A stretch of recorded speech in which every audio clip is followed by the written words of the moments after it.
All right, so I'll apologize ahead of time for the allergy voice, and I know I'm sounding pretty nasally, but you know you guys love listening to me talk and watching me teach, so I didn't want to go with just Khan Academy videos. I thought I'd give you some myself, and so here's the first one we'll look at. We spent the beginning of the week talking about solving equations and looking at videos that way and making sure that we understand our goal is to isolate the variable on one side of the equation. We know that we're going to use inverse operations, and we know whatever we do to one side, we must do to the other side. I think we're good on solving equations. What we're going to spend time on now is working on the more difficult part of writing equations that then we can solve. And so today we're going to work on, with these notes, the ideas behind and the steps behind writing equations when you're given a sentence, when you're given a story problem, when you're given information. Can you create the equation that then you can use your background knowledge to solve? So this really breaks down into three simple steps when we're looking at these. You're going to be given a sentence, you're going to be given a paragraph, you're going to be given a picture, you're going to be given some important information. And so obviously the first thing that we're going to need to do is read very carefully. When I say read carefully, I'm thinking we're going to use thinking strategies. We might visualize by drawing a picture. We might determine some importance and find that important information that helps us write the equation. We're definitely going to reread it, and again, if it's something with some geometry or some area, some perimeter, I might draw a picture. Anything that I can do to help me really understand the problem. So don't underestimate this step. Make sure we're reading very carefully before we try to attempt the problem. Now, the whole idea behind equations and the whole idea behind algebra really is we're trying to solve for unknowns. We're trying to find missing values or unknown values. That's where variables come in, the x and the y and everything else. They're unknown numbers or unknown values. And so when you're looking at these story problems, the most important thing when you're determining importance is those unknowns. The number that we don't know, the value that we don't know, and that's where we use a variable. So the next step would be to choose a variable to represent the unknowns. You may choose one variable to represent two different unknowns, and we'll look at that as the week goes on, how you can have two different unknowns represented using the same variable along with some other information. But we definitely, before we do anything else, when we're writing our equations, the first thing we're going to write on our paper is that variable. Using your background knowledge, it's just like when we were writing expressions. You start with the variable, and then you reread and build around it. And so, of course, that's the last step. Reread that problem and write the equation. And that sounds like a simple step, but obviously there's a lot to that process. So got to be very, very careful when we're rereading and writing that equation. These are the three simple steps. We're going to read, we're going to choose a variable, and then we're going to reread and build that equation. Let's go and go ahead and do it together with the first example. As I read this example, it says 15 times a number subtracted from 80 is 25. And so I'd read that a couple times over, and I'd think about it, okay, what are we looking at here? We're looking at some unknown number. There's some 80 and 25 involved. We're gonna look at this, and hey, I have 15 times some number. But then I notice it says it's subtracted from 80, and that's pretty important to read it that way. And then we have is 25, and we remember from our background knowledge, is that equal sign or that equation. So we know this is going to equal 25. We're getting ahead of ourselves a little bit, but we know that equals 25 is coming down the road. When we start this, we always want to begin with the variable, the unknown value. So we read 15 times a number. When I see that number, I might choose whatever variable I want that to be. In this case, I'll choose n. And it says 15 times that number subtracted from 80. So I need 15 times that number. That means 15 times n. To write that, remember, it's very specific. We put the 15 in front of the variable. That becomes its coefficient. 15 is the coefficient of n here. We have 15 times the number, and it's subtracted from 80. What you must remember, order matters in subtraction. This is not an addition problem. This is a subtraction problem. So order does matter. If we are subtracting from 80, you need to think 80 minus some number. So in this case, to put this equation together, I would say 80 minus 15n equals 25. The writing the equation is done. Now you can use your background knowledge to isolate the variable on one side of the equation.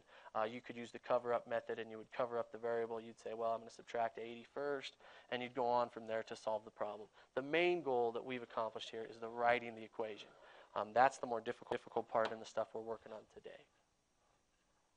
We'll look at another example, and again, the whole idea that we've talked about with these three steps. Remember, make sure we're going to read carefully, visualize, draw a picture, whatever it is that we have to do when by determining these important pieces of information. We're going to take this and read it very, very carefully. Then we'll begin with the variable for the unknown, and we'll build around that. So notice this says the quotient of a number in 8 increased by 2 is the same as 16. So again, you see that sum number, and if they don't give you a variable, you can choose the variable. Used n before, we can use x this time. We're going to build around that after we read this, and we see the quotient of a number in 8. And so I think, well, that seems like a pretty important word, quotient. And if you use your background knowledge in vocabulary, you know that quotient is an answer to a division problem. So we want the division of a number and 8. So we want x divided by 8 because, again, that order matters. Remember, to show division in algebra, we don't use the division symbol, and we're definitely not going to use the division box. We use the fraction bar. This would be x divided by 8. I've taken care of the quotient of a number in 8. Now I'm still building around from that. I see the quotient of a number in 8 increased by 2 is the same as 16. And that increased tells me I'm thinking addition, and I know that I'm going to increase it by 2, so I will add 2. The quotient of a number in 8 increased by 2, and then we get back to that same word again, is the same as. We know that means equals, and then we have our answer. So our equation would be x divided by 8 plus 2 equals 16. It's again important that we read carefully. It's important that we determine those important pieces of information. We begin with the variable and we build around that. Again, you have the background knowledge to solve this. You would use the cover-up method and you would say, I'm going to get x divided by 8 by itself. And I would start here. And now I'm working to get x by itself, and I would have to do multiplication by 8. Whatever I do to one side, I must do to the other side. Those are the background knowledge pieces that you already have. The important part for me, again, is that we can write equations here. Pretty basic examples using those 3 steps. Now is where it gets a little tricky. We're going to apply these same 3 steps to story problems. So let's get to our first story problem. It says a yo-yo manufacturer makes 288 yo-yos per hour. You're very welcome for the yo-yo questions. Look at how happy this kid is with his yo-yo. If you don't have a yo-yo, you need to get one. It says a yo-yo manufacturer makes 280 yo-yos per hour, and that is definitely factual information. I worked at a yo-yo manufacturing plant for 4 years. A lot of people don't know that about me, but it is true. How long would it take to make 2,520 yo-yos? So we have that information, and when we're looking at determining importance in algebra, this question is often the most important information because the question they ask you is your unknown. And what your unknown is your variable. So what they ask you for tells you what your variable will be and what your variable will represent. How long would it take to make 2,520 yo-yos? We're talking how long. How long would it take? So then I'm asking myself, well, are we talking about minutes, days? What are we relating to? And notice we are given some information per hour. So the unknown is how many hours will it take? That means our variable, in this case, should be h. Now that I've got my variable, I want to go back and I want to build around it using that information that's in there. It says a yo-yo manufacturer makes 280 yo-yos per hour. And per is another keyword. That literally means for every one. They make 280 yo-yos for every 1 hour. So think to yourself, if I had 1 hour, I would make 280 yo-yos. If I had 2 hours, I would actually make 560 yo-yos. And I can kind of see that pattern where each number of hours, I'm going to have 280 per each hour, and I can just multiply. Notice that's the number of hours each time, 1, 2, and 3. But do we know the number of hours? It says how long would it take. Our h is our number of hours. We don't know how many hours it will take, but we know we can get 280 each hour.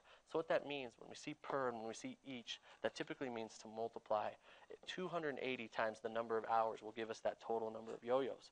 And so that total number of yo-yos has to be in our equation as well. We're writing equations. We have to have some sort of equal sign and some sort of answer. In this case, they wanted to know how long it would take to make 2,520 yo-yos. That would be our answer, 2,520. If you don't understand it now, look at it and think about how would I solve. It wanted to know how many hours would make 280 per hour. Well, I would divide the number that I need by the number of amounts that I can get per hour. And just as anybody knows, 2,520 divided by 280 is 9. It would take us 9 hours to make that many yo-yos at that rate. Another question that's a great one here, definitely a real-life example. Mr. Cowboy, if you don't know him, you should. He's a great guy, really friendly guy. You can just tell by the way he looks. He's a nice guy. He could use a yo-yo probably, and then he'd be even happier, but definitely a good guy. Mr. Cowboy is buying a horse that costs $2,200, and because apparently horses are going a little cheaper this time of year. He will make a down payment of $1,000, then pay the rest off in 3 equal payments. How much will each payment be? And so again, that question that they ask you at the end is a very, very, very important piece of information because it tells you your unknown and it tells you what your variable should be. It wants to know how much each payment will be. We're talking about the monthly payments. I would say M or P for a variable could help you build this here. I'm going to use P for payment. That's our unknown that we're going to write an equation and solve for. Now we're going to go back and find some other important information. In this case, one thing that I think we would definitely want to circle or highlight is the cost of $2,200. The other idea that's important here is making a down payment of $1,000. A down payment means he will start by paying $1,000. and then pay the rest off over time. So first things first, he pays $1,000.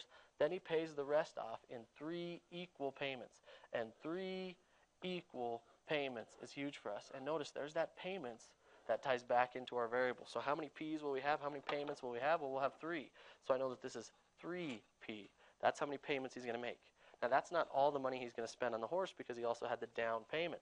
So this is his monthly payments. I also need the down payment, which was $1,000. And what would I do with these 2 pieces of information to get to that total of $2,200? Well, I have the money that he will pay over time. I have the money that he's paying ahead of time. What I would do with these 2 things is add them. If I took 3 times his equal monthly payments plus the $1,000 down payment, I could have that total cost of $2,200. And again, I think you have the background knowledge to solve this after you write it. So I'm proud of you for doing that on your own.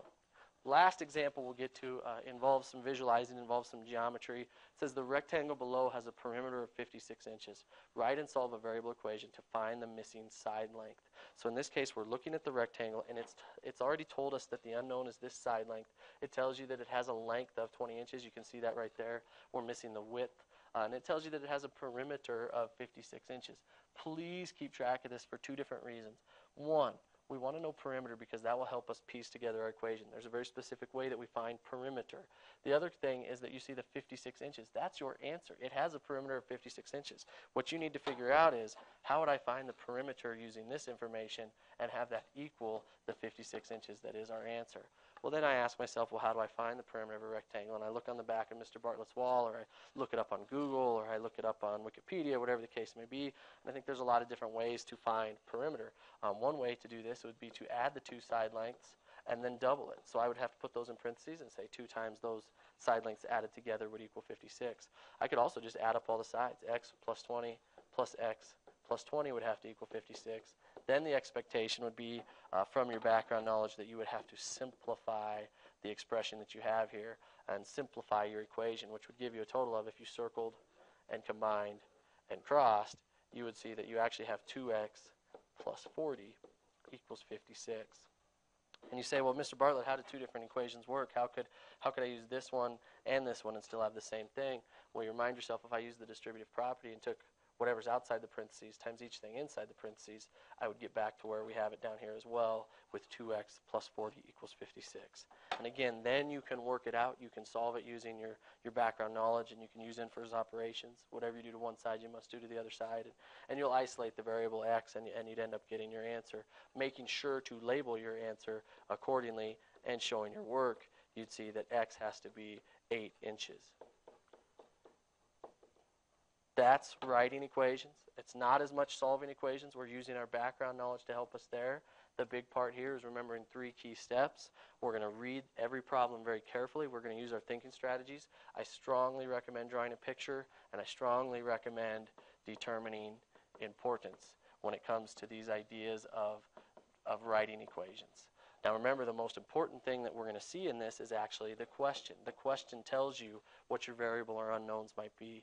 And then the last step to writing these equations, read it carefully, write the equation, and then work it out to solve.